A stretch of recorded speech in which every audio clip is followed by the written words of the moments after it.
Medical reports అన్ని తీసుకుంటాం.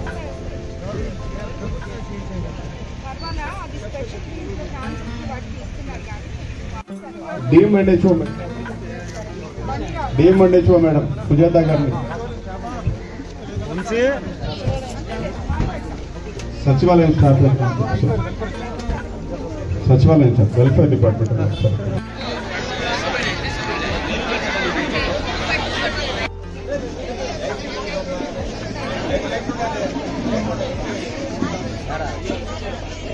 ఉండండి, ఆగండి. పంచాయతీ సెక్రటరీ ఎక్కడ?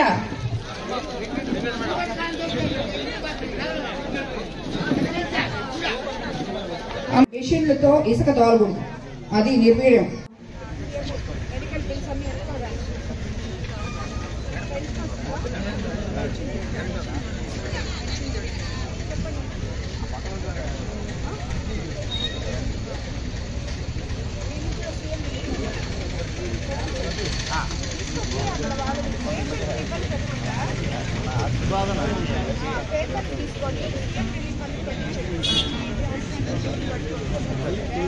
లేవట ఇవన్నీ మీ సర్పంచ్ తో మాట్లాడి ఎందుకు చేయట్లేదో నాకు చెప్పండి ఫస్ట్, సరేనా? ఎల్లుండి వచ్చి మీరు మాట్లాడండి ఒకసారి. సార్ మీరు కూడా ఇనిషియేటివ్ తీసుకొని మాట్లాడి ఆ సర్పంచ్ తో చేయండి. తర్వాత చవిటి కాలువలు లేకుండా కొత్త కాలువలు రావాలనే వాళ్ళకమ్మా, రోడ్లు లేని వాళ్ళకి ఇప్పుడు మనకు వచ్చిన డబ్బులతో ఫ్రీ ఇసుక తోలుకుంటున్నారు. మీకు చెప్తే అదేందో నేను మాట్లాడతాను, దామరమడి వాళ్ళతో మాట్లాడతాను.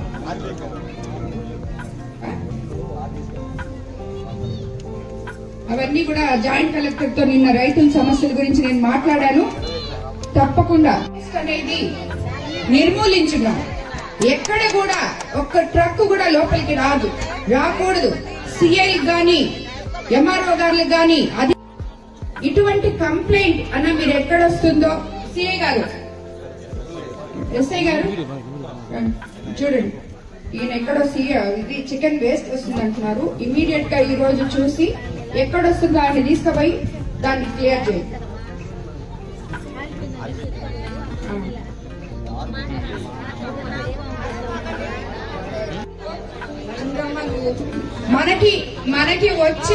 మనకి వచ్చే డబ్బులు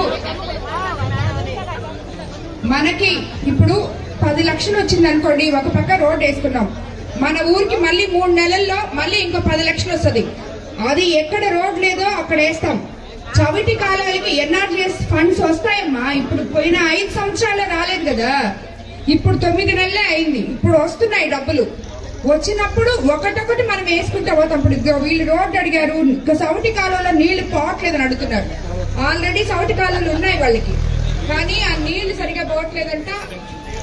అది ఆ ఎక్స్టెన్షన్ కి ఈసారి పెట్టండి. ఏ అయితే మనకి ఎన్ఆర్జీఎస్ ఫండ్స్ వస్తాయో ఊర్లో ఎక్కడ మరీ ఇబ్బందికరంగా ఉందో ముందు వాళ్ళకి చేయండి, దాని తర్వాత వేరే వాళ్ళకి. మనము కొన్ని శంకుస్థాపనలు అలాగే కొన్ని ఓపెనింగ్స్ చేసుకోవడం జరిగింది. ఈ కార్యక్రమానికి విచ్చేసిన తెలుగుదేశం నాయకులు, కార్యకర్తలు, అదేవిధంగా బీజేపీ నాయకులు, జన సైనికులు, అలాగే పాటూరు గ్రామ ప్రజలు అందరికీ కూడా ధన్యవాదాలు తెలుపుకుంటున్నాను.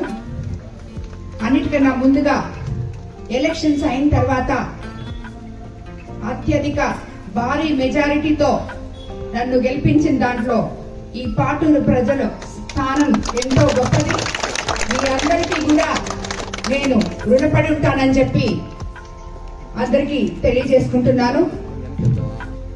ఎందుకంటే నేను గెలిచిన తర్వాత 82 పంచాయతీల్లో ప్రతి ఒక్కరు కూడా విజయోత్సవ సభలకి రమ్మని చెప్పి మీ స్థానిక నాయకులు నన్ను కోరడం జరిగింది. నేను ఒకటే చెప్పాను, అన్న ఎలక్షన్ ముందు నేను వచ్చి మీ ఊర్లలో ఉన్న సమస్యల్ని అని చెప్పి చెప్తున్నా. గత ప్రభుత్వంతో పోలిస్తే ఈ ప్రభుత్వం మనకి కనీస వసతులు, కనీస నిత్యావసరం ఈ గ్రామాల్లో దోమల బారిన పడి ప్రజలు ఎంతో మంది అనారోగ్యానికి పాలవుతున్నారు. అలాంటివి జరగకుండా కనీసం శానిటైజేషన్, చీకట్లో లేకుండా లైట్లు వేసుకునే పరిస్థితి ఈ రోజు వచ్చింది. కాబట్టి ఇక్కడ ఉన్న మొత్తం నేను కోర్ నియోజకవర్గం మొత్తం గురించి మాట్లాడతాను. ఎవరైనా గాని సర్పంచులు మీ అందరికీ తెలుసు, మీ ఆత్మ సాక్షికి తెలుసు, గత 5 సంవత్సరాలు మీరు ఏమీ చేయలేకపోయారు. మిమ్మల్ని గెలిపించుకున్న మీ గ్రామ ప్రజలకి కనీసం మేము తెలుగుదేశం ప్రభుత్వంలో 15th ఫైనాన్స్ లో మీ అందరికి నిధులు ఇస్తున్నాం.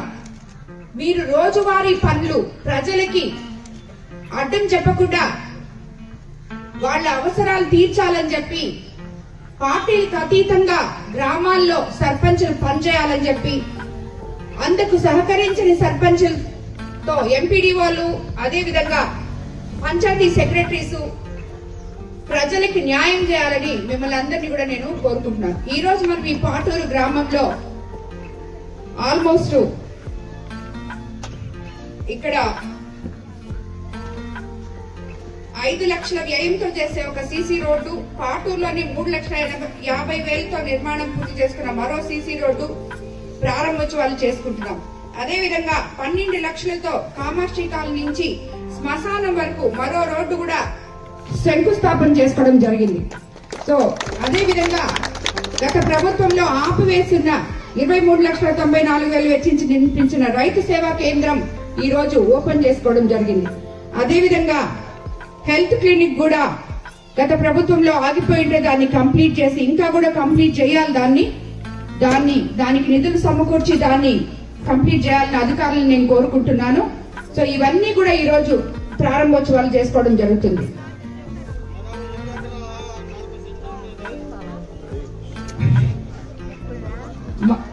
బైపాస్ రోడ్ ఏఎంసీలో 1,89,00,000తో ఈ పని జరుగుతుంది. కాబట్టి ఇవన్నీ మనము చంద్రబాబు నాయుడు గారు ముఖ్యమంత్రి అయిన తర్వాత ఏ విధంగా అయితే మనం చెప్పుకున్నామో, ఆయన ముఖ్యమంత్రి అయితే సంక్షేమము అభివృద్ధి సమపాళ్లలో ప్రజలకు అందిస్తారు అని చెప్పి అదే విధంగా ఈ రోజు మనం అందరము ముందుకు సాగుతున్నాం. ఎందుకంటే 1వ తేదీ కల్లా 3,000 ఉన్న పెన్షన్ ని ఒకేసారి 4,000 చేసి ఆ 1వ తేదీ ఆదివారం అయితే ముందు రోజే 31వ తేదీ మీకు అందరికీ మీ ఇళ్ల దగ్గరకు వచ్చి మేము నాయకులము పెన్షన్లు అందజేస్తున్నాం. అదే విధంగా దివ్యాంగులకు కూడా 3,000 నుంచి 6,000 పెన్షన్ కూడా ఇచ్చాం. అదే విధంగా మన అక్క చెల్లెళ్ళకి గ్యాస్ సిలిండర్స్ కూడా ఇచ్చేసాం. సో ఈ మాదిరిగానే ఇప్పుడు BC corporation loans, SC corporation loans, ST corporation loans కూడా ఇస్తున్నాం.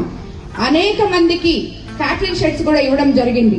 ప్రతి గ్రామంలో ఏదో ఒక విధంగా ఏదో ఒక పని ప్రతి గ్రామంలో ప్రతి పల్లెల్లో మనుషులు ఎంతో హ్యాపీగా ఉంటున్నారు, సంతోషంగా ఉంటున్నారు. అరాచక పాలన అనేది లేకుండా పోయింది.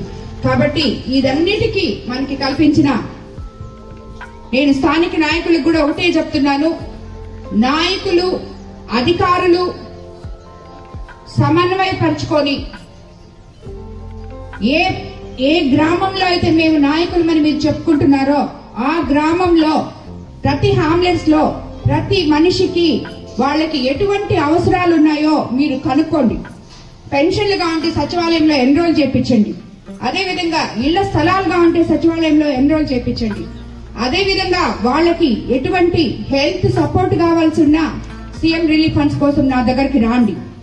ఎప్పుడు కూడా ప్రతి ఒక్కరికి ఆ పార్టీ ఈ పార్టీ అని లేదు.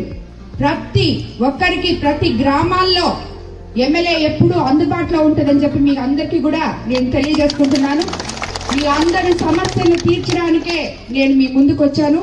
కాబట్టి అదేవిధంగా అన్నిటికన్నా ముఖ్యంగా మీ పాటూరు గ్రామానికి మన ఎంపీ వేమిరెడ్డి ప్రభాకర్ రెడ్డి గారు సెంట్రల్ గవర్నమెంట్ తో మాట్లాడి ఒక 75 లక్షలతో ఒక క్లస్టర్ తీసుకురావడం జరిగింది, సెమీ క్లస్టర్. దానివల్ల గుమ్మల దిబ్బ గాని పాటూరు గ్రామంలో ఉన్న వాళ్ళు గాని ఒక 200 కుటుంబాలకి లబ్ధి చేకూరుతుందని చెప్పి ఇందు మూలంగా మీకు అందరికి కూడా తెలియజేసుకుంటున్నాను. ఈ రోజు ఈ కార్యక్రమం ఇంత దిగ్విజయంగా చేసిన స్థానిక నాయకులకి, అధికారులకి, అలాగే గ్రామ ప్రజలకి అందరికీ కూడా ధన్యవాదాలు తెలుపుకుంటున్నాను. 1% అన్న ఒక్క పనన్నా చేసి శంకుస్థాపనకో డబ్బులు రిలీజ్ చేసి శంకుస్థాపనకు గాని ప్రారంభోత్సవానికి గాని మీ మధ్యలోకి వస్తే అది నాకు చాలా సంతోషంగా ఉంటుంది అని చెప్పి నేను అందరికీ నాయకులకి చెప్పడం జరిగింది. ఈ రోజు మనము శంకుస్థాపనకి ఇక్కడికి రావడం, మా ఎమ్మెల్యేలమైన మేము ఎలక్షన్స్ అప్పుడు మీకు కొన్ని మాటలు ఇచ్చాం. ఆ మాటలు నిలబెట్టుకోవడానికి మాకు సహాయపడుతున్న మన ముఖ్యమంత్రి చంద్రబాబు నాయుడు గారికి, అదే విధంగా ఉప ముఖ్యమంత్రి పవన్ కళ్యాణ్ గారికి ఇందు మూలంగా మనం అందరం ధన్యవాదాలు తెలుపుకోవాలి. మనకి ఎలక్షన్స్ టైంలో మనం ఎన్నో మాట్లాడుకున్నాం. అన్ని అట్టడుగు పేద ప్రజలకి, బలహీన వర్గాల ప్రజలకి మనం చేయాలని, చేస్తామని మాట ఇవ్వడం జరిగింది. కానీ ఎలక్షన్స్ లో గెలిచిన తర్వాత గాని మనకి గత ప్రభుత్వంలోకి లెక్కల్లోకి వెళ్తే గాని వాళ్ళు ఎంత అన్యాయం చేశారో రాష్ట్రంకి మనకి బోధపడలేదు. గొప్ప అడ్మినిస్ట్రేటర్ అయిన మన ముఖ్యమంత్రి చంద్రబాబు నాయుడు గారు ప్రజల మనిషి అని మీకు అందరికీ తెలుసు. ప్రతి ఒక్కటి సూపర్ 6 పథకాలైతేనేమి, మనం అనుకున్నవన్నీ కూడా మీకు చంద్రబాబు నాయుడు గారు ఒకటొకటిగా నిధులు తీసుకొచ్చి సెంట్రల్ గవర్నమెంట్ నుంచి తప్పకుండా పేద ప్రజలకి ఇచ్చిన మాటలు మేము అంచెలంచెలుగా మీ వద్దకు వస్తూ నిలబెట్టుకుంటామని మీకు అందరికీ కూడా మాటిస్తున్నాను. అన్నిటికన్నా ముఖ్యంగా మనకి మౌలిక సదుపాయాలైన ఈ రోడ్లు, ఈ గుంతల రోడ్లు, నీళ్లు పోని డ్రైనేజ్లు, ఒకే స్థలంలో ఒకే ఇంట్లో 3-4 కాపురాలు ఉంటున్న మీ అందరికీ కూడా ఇళ్ల స్థలాలైతేనేమి, ఈ రోడ్లైతేనేమి, డ్రైనేజ్లు అయితేనేమి అవి త్వరగా ఇవ్వడం జరుగుతుంది. ఇప్పుడు ఒక్క కోవూరు మండలానికే మనము ఆల్రెడీ 2 సార్లు ఆల్మోస్ట్ 1,40,00,000 దాకా 15 ఫైనాన్స్ నిధులు ఇవ్వడం జరిగింది. అదే విధంగా ఎన్ఆర్జీఎస్ ఫండ్స్ లో ఆల్మోస్ట్ 2 కోట్లు ఇవ్వడం జరిగింది. అందులో చిన్నగా మనము పనులు చేసుకుంటూ ముందుకెళ్తున్నాం. ఎవరైనా గాని, ఏ పార్టీ వాళ్ళైనా గాని, సర్పంచ్లు ఎవరైనా గాని ఇది వరకు కనీసం శానిటైజేషన్ కూడా చేయకుండా, కాలిపోయిన లైట్ లేకుండా, అదేమంటే పంచాయతీ డబ్బులు లేవు, డైవర్ట్ చేసేశారు.